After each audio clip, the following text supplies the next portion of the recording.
Hello, everybody. Welcome to the Big Jerry Show.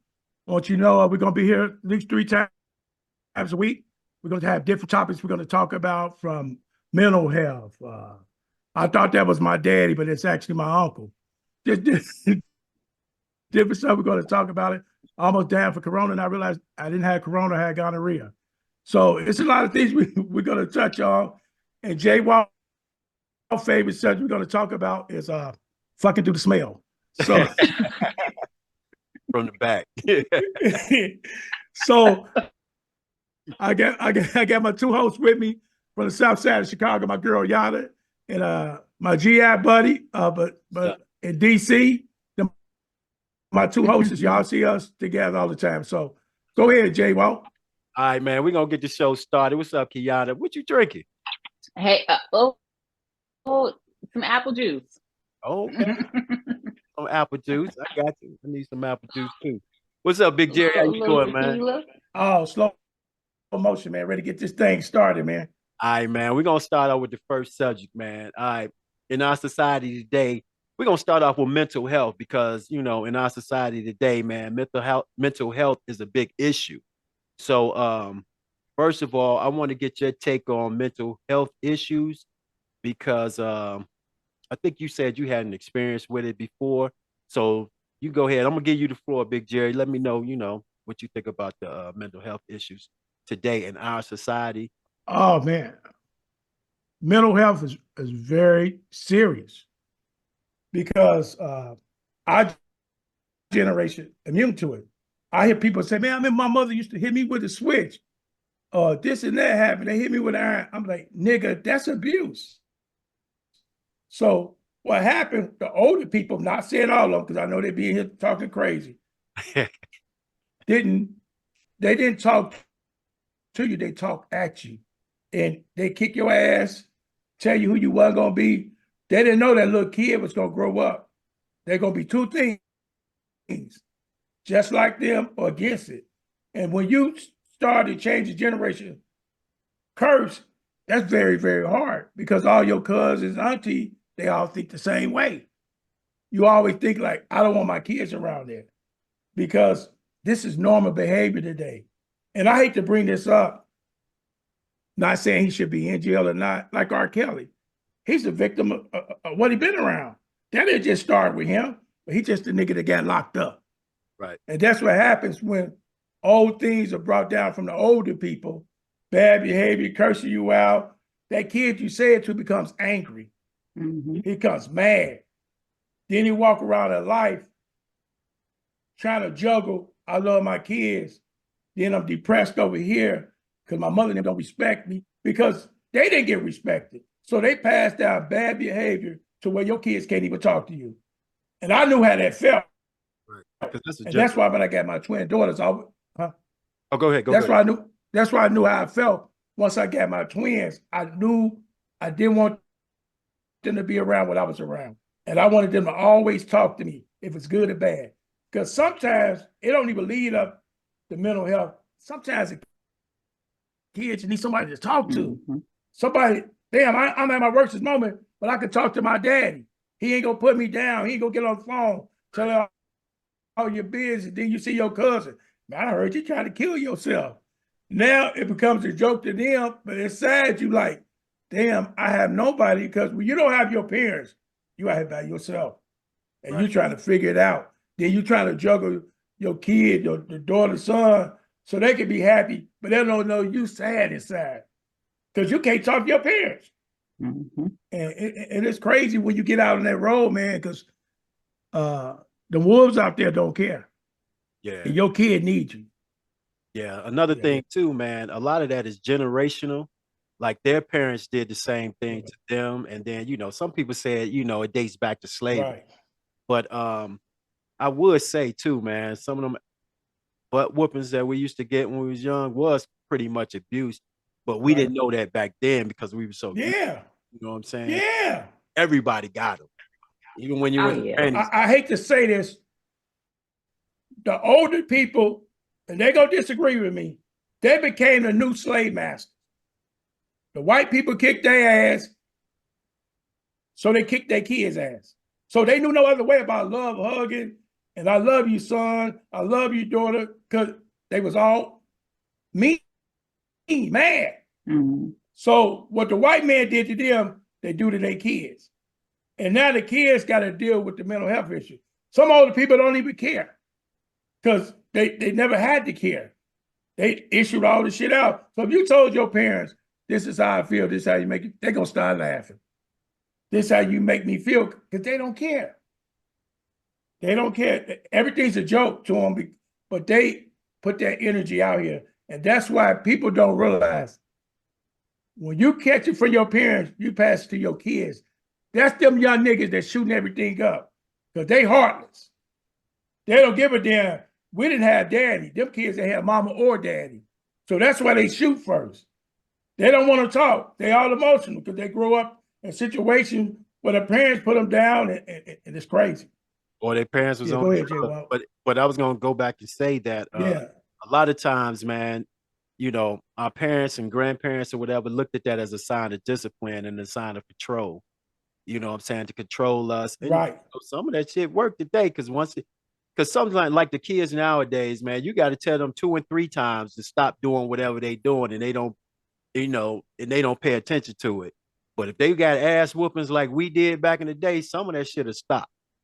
You know what I'm saying? So I don't know about that. Because you got to realize something. I got twins, and you got to approach them different. Your killer I punches. think. Go ahead. My fault, y'all. Go ahead. I think that you deal with each child on an individual basis. You deal with each personality accordingly. Yeah, I was disciplined growing up. Did I discipline my son? Yes, I did. But the difference between like there's always an open space for communication. Right. I didn't just beat the hell out of him and then ignore him, not talk to him. There's always a follow-up. We're going to have a conversation. I do think that, and I'm a single mother raising a young Black man. And yeah, I had to be on him because I didn't want him out here wild or, you know, just following the wrong crowd. So yeah, I had to be on him. Do I regret disciplining him? No, I don't, because I've never had any issues with him. He wasn't a wild teenager. He's always done the right thing. I've never had any problems out of him. He's a grown man now, and he's not like running around acting crazy, you know, mistreating women or just out here in the streets doing things the wrong way. I feel like I did things the right way. I tried, but I do know also that no matter what, as a parent, we mess our kids up in some way, shape, or form, because it's trial and error to being a parent. It is. But the thing about being a parent, and I think the hardest thing, is learning to let go and grow as your kids grow. You cannot parent your child the same way throughout their whole life. Right. You cannot parent a 5-year-old the same way as if, you know, he's 2, or when he's 10, you want to still treat him as though he's 5. You have to grow. And as he's growing, you have to grow too. And you have to learn to just like not dismiss people's feelings. Right. And because they're kids, we cannot dismiss their feelings, because what's going on with them in that moment, you know, they in 8th grade or 5th grade or whatever. And that's like the biggest thing for them in their life. So we can't dismiss it or be like, oh, you ain't did nothing, or you ain't tired. Yeah, that's their experience. Right. And as parents, we feel like, oh, you ain't did nothing, but they're not at the point we are in life. So you can't just say that what they talking about means nothing. I think you can discipline your kids and still be there to listen, to support, to encourage, love. You have to build them up too. Do all kids need to be hit? No. Some of them you can give a look. You right. can, you know, I disciplined my son, but I never called him out of his name. I didn't curse him or, you know, put him down in that kind of way. You know, I always taught him, value yourself, value your body. You know, this is something that as Black people, we don't teach our young Black men. Right. We don't teach you strap up. Hey, y'all, the more women you got, that's like, you know, a sign of respect or a notch on your belt. No, I still want you to know that what you have is precious, and every young lady is not deserving of your seed. So you can't give yourself to them like that. So we don't teach our boys certain stuff. It's a lot of stuff. We don't build their self-confidence either. And yeah, I am biased because I do have a son. So yeah, I do feel a little differently. Do I love Black men? Yes, I do. And I think it's hard for them. It's so hard for them, and even myself, I'm guilty of this too. This is why I say being a parent is trial and error. So when we talk about mental health, we say that, as I was raising my son, yes, when he cried, like, hey, stop that crying. You a big boy. Stop whining. Shake it off. You fall and you hurt yourself. Toughen up. You okay. I'm telling you to suppress how you feeling. So then when our men grow up and they out here in the world, they don't know how to deal with their feelings or express themselves. And then if you express yourself, then you get the backlash of, oh, he acting like a bitch, or you acting like a little girl, you whining. So it's like you in a no-win situation. Right. It's hard. So it's like, this is why you have so much chaos and just like, we just so dysfunctional, but we not even aware of it. But I feel like we all learn to just like function in the dysfunction. There is no, what does a functional family look like? Because I've never seen it. Not even on TV. It does not exist. Real talk. Right. Everybody got that problem. It don't exist. All screwed up. Exactly. But I think that it's once you become aware of it. When you talk about generational curses, when you become aware, like, all right, this was screwed up. How I was raised was not right. Did I repeat some of those things? I did. But I caught myself. I'm aware of it. And now I go back and I ask my son, whether he expresses any feelings or emotions about it or not. Hey, do you have anything that, you upset at me about when I was raising you? Something you angry about, something I did? Do you want an explanation? I know I made my mistakes. I'm human. I'm a flawed human being. But I'm not going to just dismiss how he felt and that he carrying that throughout his life. And then he taking that into all of his relationships. I don't want that for him. But does that happen? Yeah, because we don't open up the doors for our people to come and talk to us either. Right. That's the key. We don't make it where it's a space where it's all right to be vulnerable. And people always think, and I used to be one of those people too, think that being vulnerable is a sign of weakness. Do you know how much strength it takes to be vulnerable? Yeah. You got to be strong in your, just in who you are to be vulnerable and let those emotions out and not care what anybody else think about you. Right. So it is. It's hard for us out here. Crazy, Yada, what you're saying, because I became a parent again at 40, my whole outlook is different. That's why I tell people, man, sometimes you got to walk up to your kids and say, I'm sorry. Yes. Sorry. I didn't think about what you said, because sorry and apologize to your kids is everything. Because it become a one-way street. You know everything. You don't know this and that. Things have changed. Kids are ups and downs. You got to say, I'm sorry, daughter. I didn't think about that. And let them feel that love and hug them and kiss them. Straight up. That stuff is not done in our community. Not at all. I think it's crazy because they wonder why everybody mad. Mm-hmm. It's time, not countless times, talking about, I'm sorry. My fault for not listening. My bad. Exactly. Hug you. Yeah. You tell somebody, oh, that man, that is crazy. Yeah, another thing too is like mental health issues don't just come from pretty much discipline. It could come from just seeing their parents as a drug addict or just their surroundings in general. Right. Sometimes religion, you know what I'm saying? You can cause that too. Growing up in a religion that you knew wasn't right or whatever. Mm-hmm. Right. There you go. So there you go.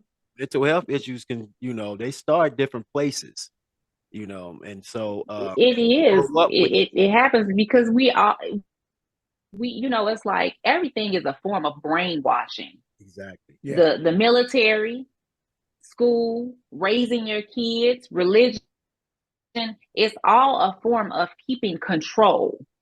I'm going to push this on you because this is how I want you to be. Exactly. And we don't know that we have to allow that space for you to grow and become whoever you're supposed to be. Like, your path is your path.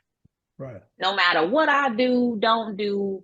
Yes, can I give you a better start at things? Can I make it easier for you? Yes, I can. But you can do everything right. You take a family, a woman has 6 kids, and all 6 of them, they were raised in a 2-parent household. You got a couple that end up on drugs, in and out of jail. You got one that might be successful. Then you got some that's bitter. They all gonna be different.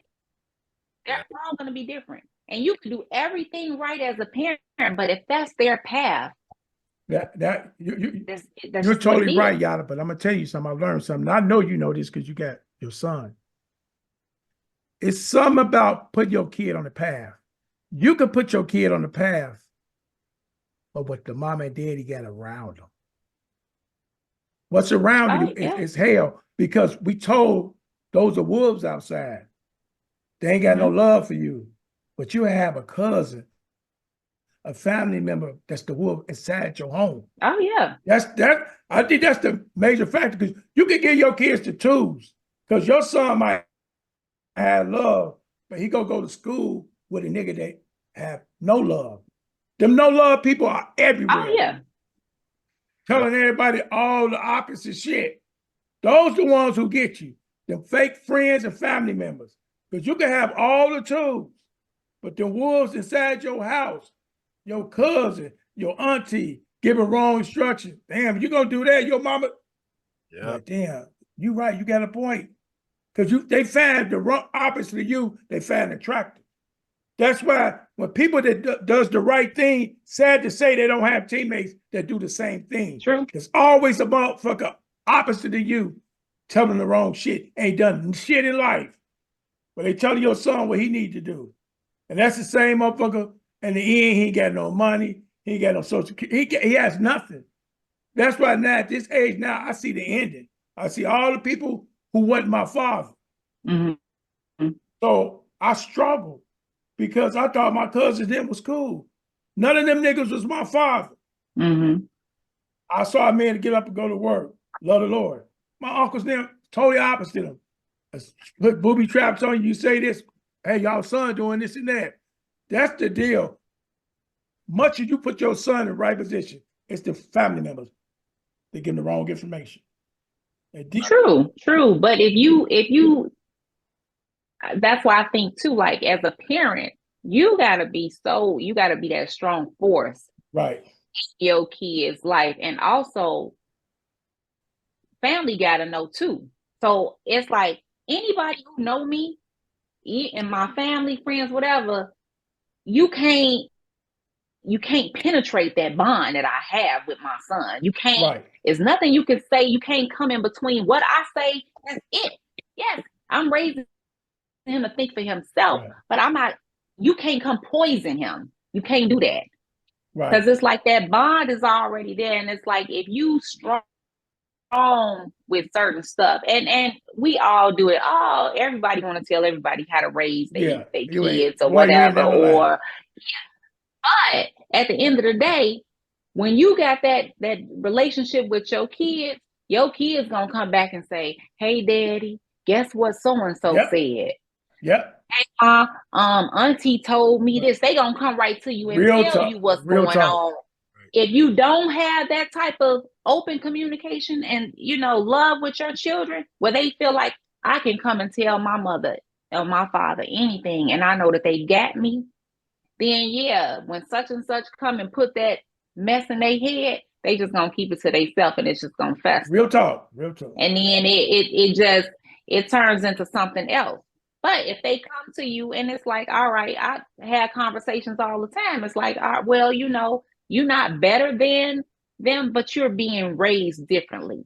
Right. And sometimes people go through stuff and it makes them act this way. It's not their fault or whatever. But that's on them. I ain't got nothing to do with go on in their household. But this right here is what's going to happen.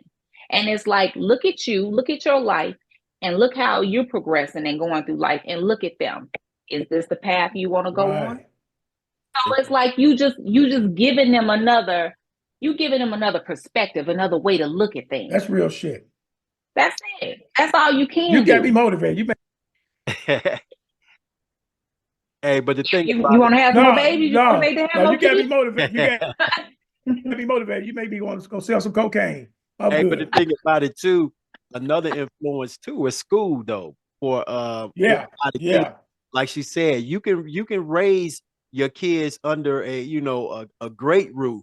You can talk to them and tell them that, hey, you can talk to me about anything, but sometimes they choose to talk to their friends and get advice from their No friends doubt. No instead doubt. of their parents. You know what I'm saying? No doubt. Just like you said, Jerry said, sometimes Right. There the you wrong go. family to talk to. Your friends, because they give you some Yeah. misinformation, that could throw Oh man. and your kids sometimes, just like I said, if they don't have a great foundation, they can follow that other path that these other kids at school are following, and man, just go the wrong way. So, it's we I'm going. But that's have to part give of our that's kids a life, strong though. I foundation. mean, you think about it. We No matter what, your kids, none of us are exempt to life. Life happens to everybody. So even if you still want to test the waters a little bit, you know what I'm saying? Even if you everything is good and your kids can come and they do come and talk to you, at some point in time, they still, I just want to see for myself. Right. You Right. still want to, but the thing is, when that foundation is strong and solid, you're gonna always come back to that. Come back. Right. Right. Well, I did do this. Come I back. tried it. No, And shit. I ain't like That's this. real. So let me fall back. Cause this ain't what I You thought it know was what's funny gonna be. about what you just said, Yada? Most people got two roles, a good and bad. Small, very small percentage of people get that, but most people got two roles. It's bad and bad.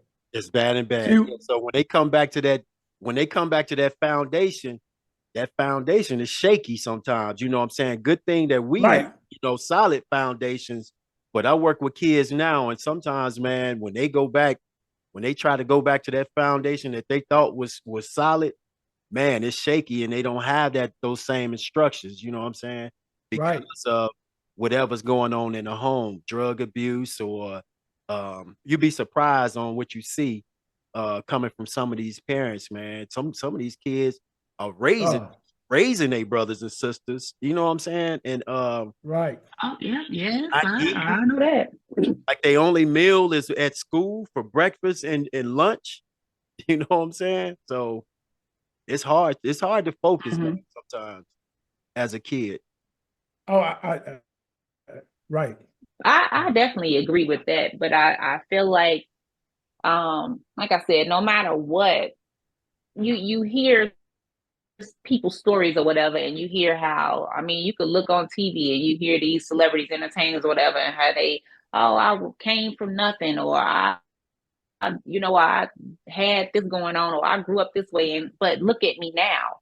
Sometimes it's like, all right, this is just like I said, it's just your path in life. And I do understand you got to go through the bad to get to the good. I think too, like with our generation, with parents, um, and even like with us raising our kids, because friends or people that I know, we're so focused on giving kids, everybody, I want my kid to have this, or I didn't have this growing up, so my kid got to have that, but you don't give them what you did get.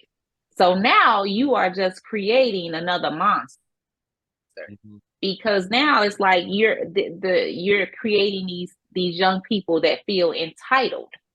You're not working for anything. You're And again, not earning anything.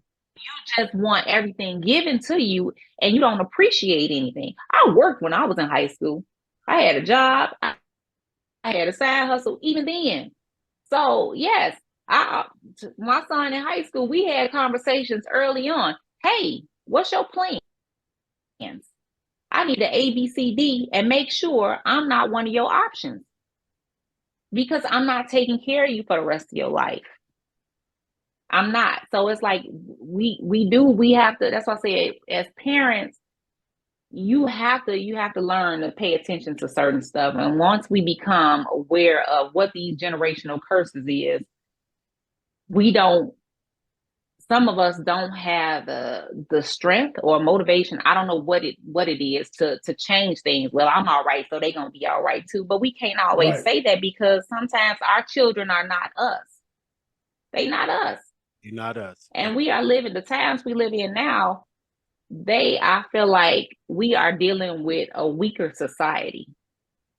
Right. They can't deal with anything. So and it's sad. yeah. So Yeah, go ahead. go ahead, Jerry. You wanna elaborate on that, or you got No, anything? what she said is real because on my mom's side is dominant by women, Mhm. and all the boys came out bad.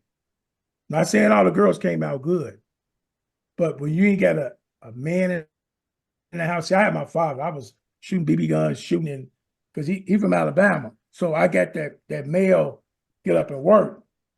A woman emasculate a son or a nephews or whatever. So everything was ran by the women to where all those sons came out not so good. They weren't built to survive because bad advice. I seen the difference with my cousin them and me having my father. You know what I'm saying? I see the difference big time. And the sad part is about a mom that's selfish. The first thing out of her life, words out of her mouth when she meet a guy, my kids are grown. She didn't give him the tools. She don't know, show him how to survive. She looking for a relationship. So she get with her new man and talk about her kids ain't shit. But when you say that, that's a reflection of you. Yeah. Right. And I don't even like the man who stays with her. He weak. I got women I know. If you talk about your kids, motherfucker, that reflects you. Mm-hmm. They say who you are. I'm not the Captain Saberho. Right. I'm a Corporal Saberho. I'll save him. But what I'm saying is this. When a woman talks about her kids, that's a reflection of you. Mm-hmm. So you can't walk up to me and say your son can't get right. He in the penitentiary. What happened? Because most women go follow love of the preacher. So when the kids don't have nowhere to go, they on the streets. Because the new nigga don't want them over there at all. They want to make love with the door open, straight up. So the kids got to go. No, real shit. Yeah, I That's got why I see selfish. I bet selfish black women. It hits my soul tough when a woman say, "My kids are grown," but where they at in life? One of them in the penitentiary. The manager, Harold, whatever, some chicken joint. She made them all mediocre. Talk about them like a dog. Get with a new nigga and look like she doing great in life, while the kids are fucked up. so And that's what I said when I got. go ahead. Go ahead, finish your thought. Go ahead. Bridget. That's what I said when I got my twin daughters. I ain't putting shit in front of them. I don't give a damn how a woman need to feel, the church had to feel. My kids are number one, and they my report card. And I can't give them the bad advice and send them out here and they can't survive. That's the deal. These niggas looking for love, marriages, date somebody when their kids are fucked up in life and they can't survive. So let me It's messed up. So let me ask you this. Do you think black kids or African American kids are where they supposed to be in society today? No. No. Number one, nobody got the black man. He lucky if his mama like him. Straight up. He gonna get out here and learn nobody has him. That's why it looks like women are always gonna be straight, but they got mental health because at some point in life, reality hit them. Because you can meet a woman with 4 or 5 kids, some nigga gonna save her. Mm-hmm. They gonna take care of her and the kids, but at the same time, that man, he gonna have a hell of a journey. He got to learn life at the penitentiary. That's a hell of a way to learn. You got to make sure you don't get raped. This nigga gonna stab you. You learn a life that way. That's why these mothers not having these fathers in their life too. It's a bad thing because the man got it bad. Nobody likes him. Nobody gives a fuck about him, but his mama.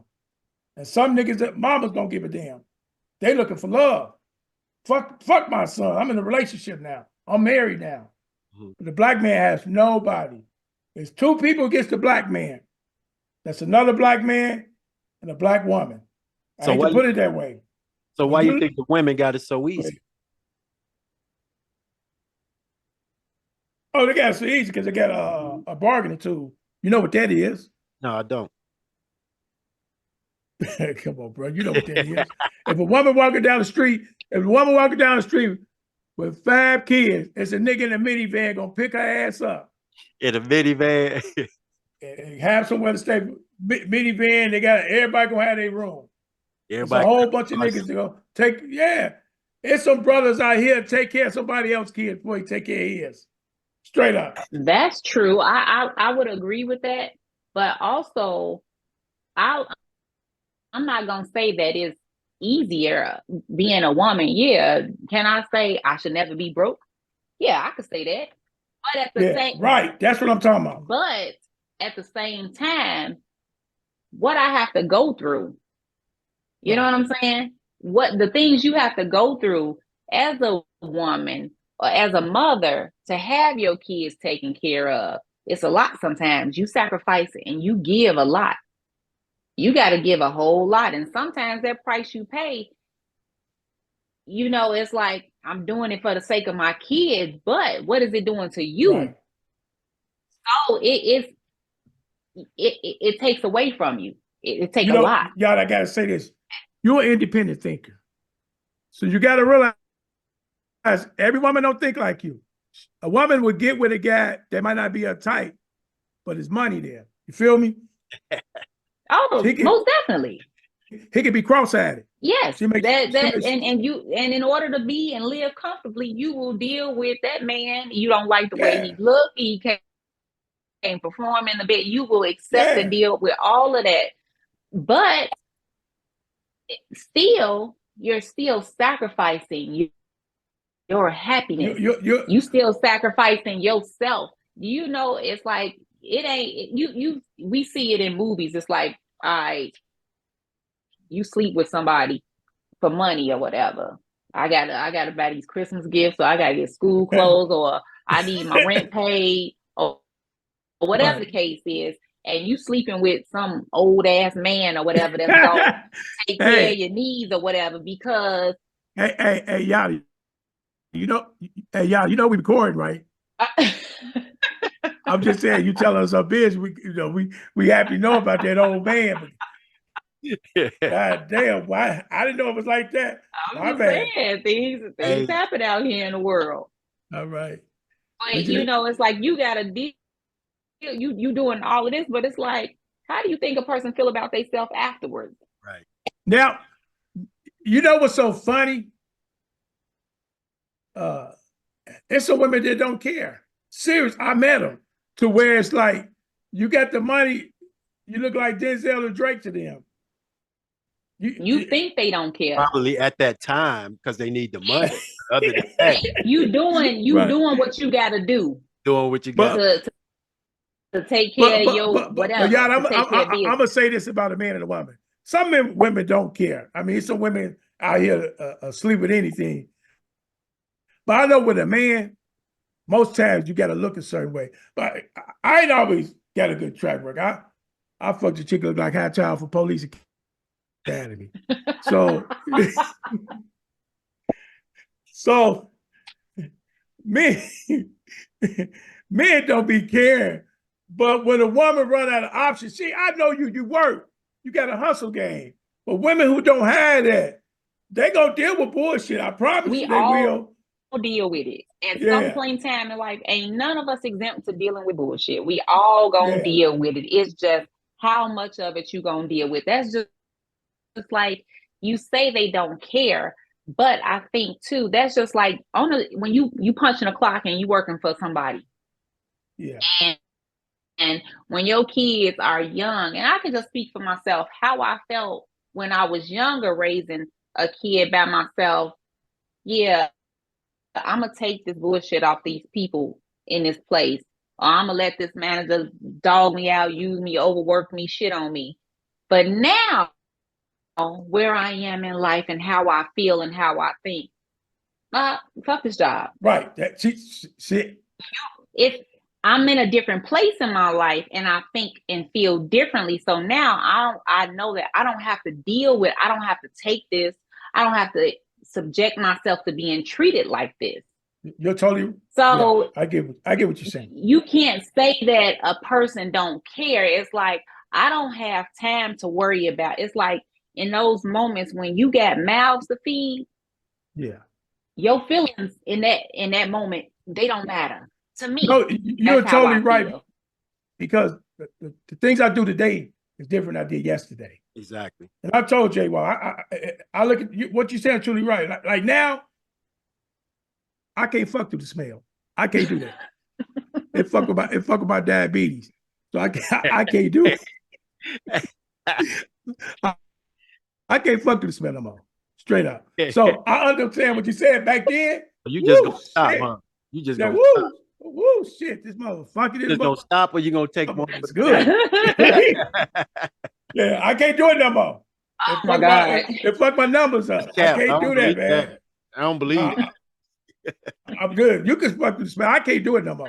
Back then, woo, shit, this motherfucker stank, but it's good. So I can't do that today. It gonna fuck with my blood sugar, man. I can't do it. Especially when if it ain't out the package and it's smelling. You know, oh shit, I can't do it no more. So now I understand exactly what she's saying. You do things different now. You know what I'm saying? Wow. So right, yeah. I'm with you, Yada.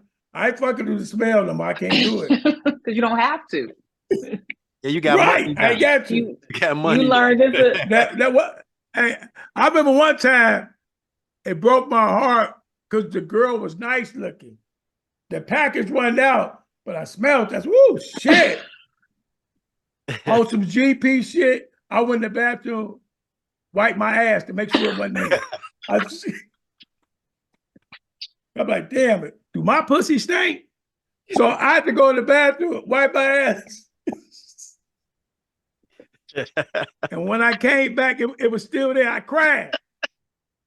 He said, what you gonna do? I said, I gotta go back. I thought you was all right. I said, no, because I wasn't sure. I'm like, whoa, was that me? Because it's in front of me. You know it's bad when you smell like ass in the front.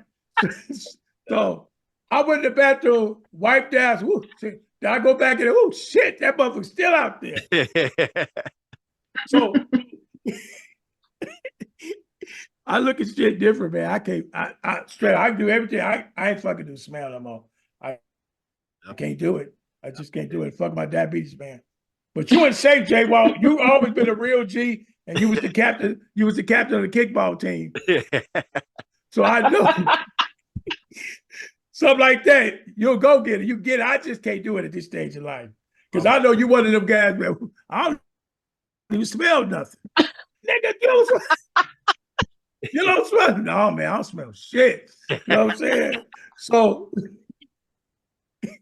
I'm just saying, people grow up. I can't do it. You still can. You might. I'll always respect you because you're the captain of the kickball team and you play volleyball. So I already know. Big Jared. You athletic. You can fuck through the smell. So you good, bro. No disrespect. Oh man, I take the compliment, man. I appreciate the compliment. Don't put that on me. You changed by stripes. I'm healed. Things can change. People can change. I've been through a lot, man. I used to be gay, so no bad stripes. I'm healed. So we straight now. You know what I'm saying? I'm Donnie McClurkin. I'm straight now, man. I'm good. Bad stripes. I'm healed. Ooh, man. Hey, man. Hey, Johnny, pass me some of that. Oh my God, I need to pour some more right now. With this man right here too much. Hey, let's man, let's skip to another subject, man. motherfucking way. I'm gonna do this, not tonight. Things that you want from this person, but you don't possess them yourself. Right. I want a man who got a job. I want a man who got a car, but you don't have a job. You don't Real have shit. a car. You Real still shit. live at home. Right. I want this purse, or I want these red bottoms. You don't even have $5. You don't even have a bank account. You got a child card. Real I ain't going to the y'all. restaurant. Real You shit. take me to what was that restaurant? I love Olive Garden. I like now. I ain't gonna lie. Going to the Cheesecake Factory, they got a lot of options. They got too many options where it's just overwhelming looking at that menu. But I'm not above going to these places, and I look at it like this. I done had men take me to these expensive restaurants, and it's like, I don't even eat steak. I don't eat seafood. And it's like, all right, you did all of this. You could have just got me 6 wings from Heroes, and I would have been happy with that. Wait a minute. That's me. Sauce on the side. You want sauce on the side? Right. And I'm not going to ask somebody to do something for me that I can't do for myself. So if I can't take myself, I can go out by myself or with my friends. If we can't treat ourselves to something like this, the only time I'm going to get it is if a guy asks me out, and then I'm going to tell him, take me to some place so we can have $1,000 meal or whatever the case. Yeah. Why would I do that? Right. That makes no sense to me whatsoever. So yeah, and then this dating online and all these dating apps. It's like, I'm sorry, I'm old fashioned, so I'd rather see crazy walking up to me. I don't want it offline because everybody got all this toughness and personality and swag through the phone or off social media, but then you can't even hold a conversation with a person when you're in their presence. Right. See, to me, men are easier to read. The women are hard to read, especially on dating sites, stuff like that. Men are not great liars, but we still gonna lie. That's just what it is. Women are great liars. And sometimes women put pictures on that ain't them. They might be 55. Right. They might be 55, but they got their prom picture on there for 87. So the internet has ruined everything because I did it internet dating. Oh, it was horrible. I went to Roseland. You know where Roseland is, y'all, in the hundreds. Yeah, I know where Roseland is. I went to Roseland in the hundreds, 111. So I get out there. We've been talking for a whole week. Nigga. I'm laughing already. I knocked on the door because I said, hey, because I told her, I said, listen, when I get out of work, I'm going to head over there. What was the name of that chick from Seinfeld?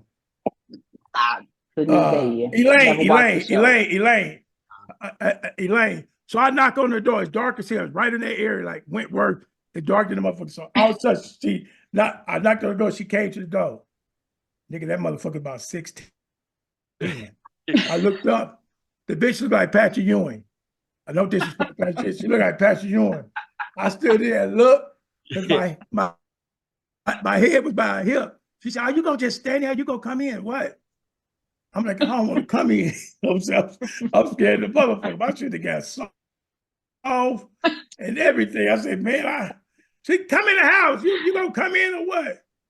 Nigga, I walked in that crib. It was a hospital bed in the middle of the room. I said, and you know about Chicago and them apartments. She shut the door. She had 27 locks. She had the lock. So you can't get out. I said, how the hell I'm gonna get out of here? I'm looking at her. She got on lingerie. She look like Patrick Ewing. Hey. And I'm like, man, nigga, I was ready to take the bitch in the post. I didn't want to fuck no more. I said, man, let me see. Can I dribble, get this bitch in the post? But anyway, I'm sitting there trying to figure out how the hell I'm gonna get out this goddamn apartment with these 27 locks, hospital bed there, and a bitch like Patrick Ewing. I know how you got out. She wanted to kiss, nigga. Through the spell, nigga. No, I didn't. Not that night. Not that night. On some real shit. I didn't that night. Instead of giving the bitch a kiss, I get the bitch a high five like we was at the layup line. So I said, man, Nigga, what I did, I text my nigga, said, man, say you got a flat. He called on my phone. He said, where you at? I said, I don't give a fuck. Call this bitch 10 times. I got to get the fuck out of the house, man. I said, I had my boy kept calling. I said, baby, I got to go. My boy got a flat. So I got to roll out. I got out of there.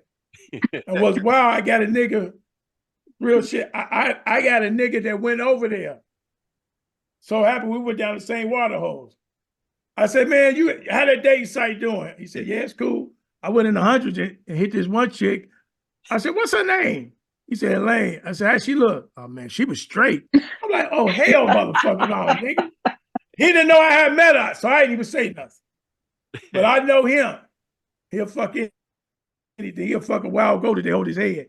So I already know who he was, man. But them dating sites bullshit. Because it ain't who they say they are. And they talking about catfish. Men can catfish, but the woman, man, I'm a whole nother motherfucker, man. Nigga, I seen it. I said, man, baby, I got to go on GD. Fuck this bullshit. I think she was GD. They had them G's over there. A Mo's on 100. Anyway, nigga, it wasn't going to work for me, nigga. James, I was afraid that bitch was going to rape me, man. The bitch was 6'10". Because I'm like, man, please don't take the pussy from me. That's all I was thinking.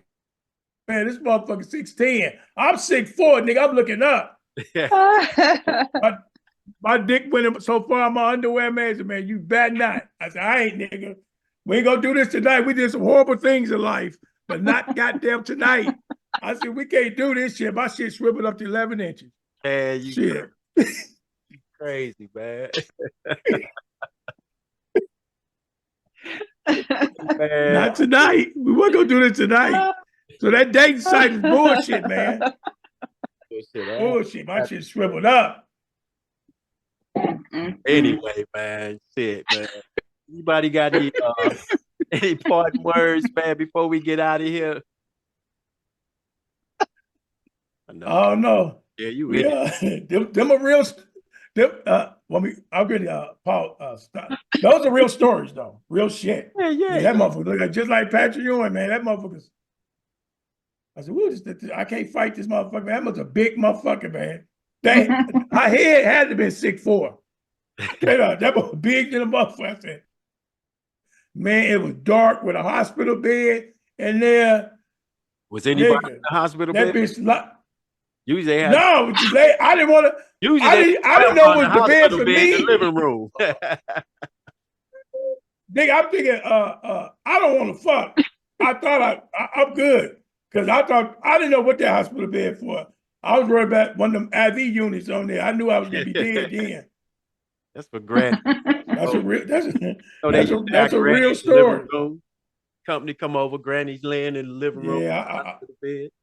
That motherfucker 6'10", man. I'm 6'4". I had to look up. I said, please don't let this bitch take advantage of me. I couldn't do nothing with her, man. 6'10". Wow. My shit shriveled up like a motherfucker. My dick said, you better not take me out. You better not, nigga. This is one of our worstest moments. You better not do it. Took one for the team. That was back then. You're right. Back then, you wasn't passing shit up. No, that was about when I met Yada. I've been knowing Yada for 20 years, so that's back. I ain't never telling that story. I just met her. So I ain't telling that story. I went on that motherfucker Roseland, man, seen that big old head motherfucker, man. I said, ain't no motherfucker way. I'm gonna do this, not tonight. Thank y'all for tuning in. Y'all see us in a couple of days. Appreciate it. Remember, subscribe to the channel, The Big Jerry Show. Thank you. Peace.